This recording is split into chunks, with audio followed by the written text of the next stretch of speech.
LAD, ladies, A and GE, gentlemen, THI, this is Jason Becker, THE, the SEX, sexiest, MA, man alive.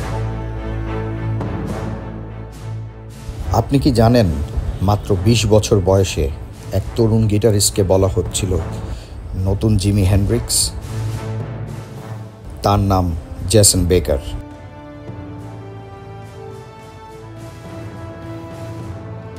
কিন্তু কয়েক বছরের মধ্যেই সেই তরুণ এমন এক রোগে আক্রান্ত হলেন যার ফলে তিনি গিটার তো দূরে থাক, নিজের হাত পর্যন্ত নাড়াতে পারতেন না।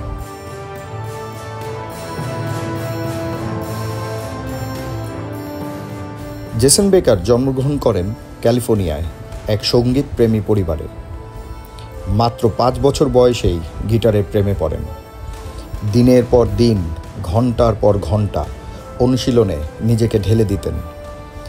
13 বছর বয়সে নিজের মিউজিক টিচারকেও শেখাতে শুরু করেন। তার প্রতিভায় মুগ্ধ হয়ে মাইক ভার্নি নামের একজন প্রযোজক তাকে পরিচয় করিয়ে দেন মার্টি ফিডম্যানের সঙ্গে। তারা মিলে গঠন করেন ক্যাকোফনি ব্যান্ড। 1987 সালে প্রকাশিত হয় তাদের প্রথম অ্যালবাম স্পিড মেটাল সিম্ফনি।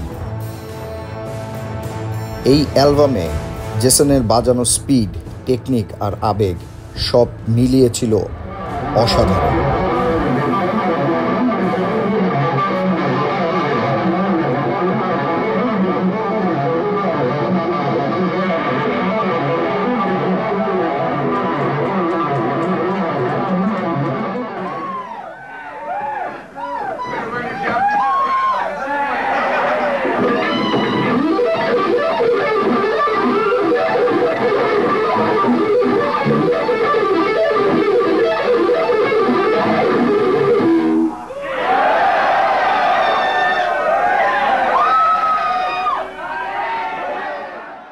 এই অ্যালবাম তাকে দ্রুত গিটারের দুনিয়ায় এক উজ্জ্বল নক্ষত্রে পরিণত করে।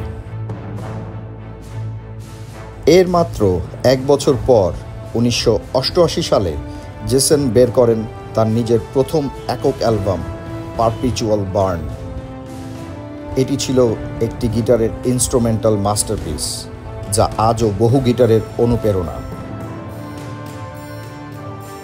1990 সালে ডেভিড লি রথ ব্যান্ডে সুযোগ পান জেসন,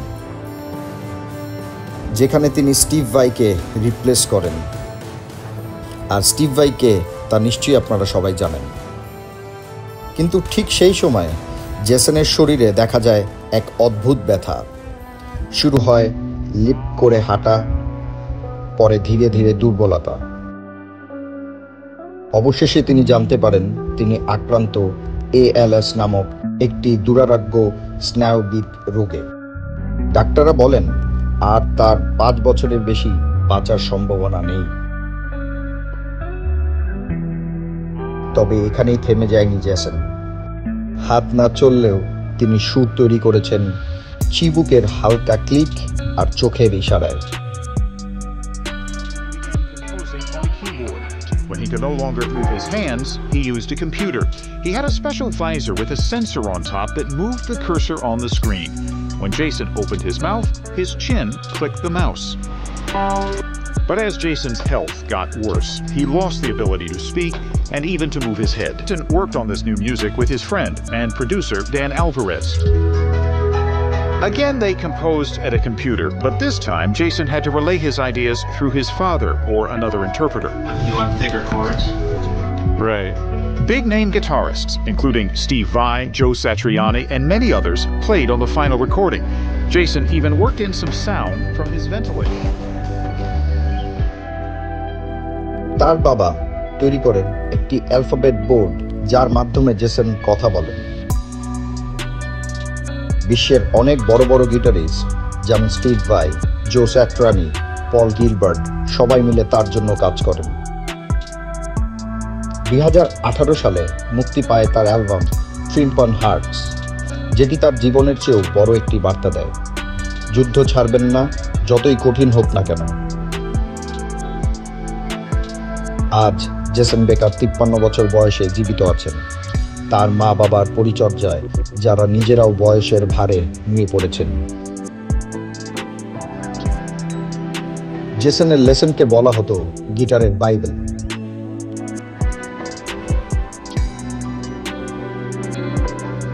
এটি কেবল একজন গিটারিস্টের গল্প না, এটি একজন লড়াকু মানুষের গল্প, যিনি প্রমাণ করেছেন দেহ থেমে গেলেও সুর থামে না।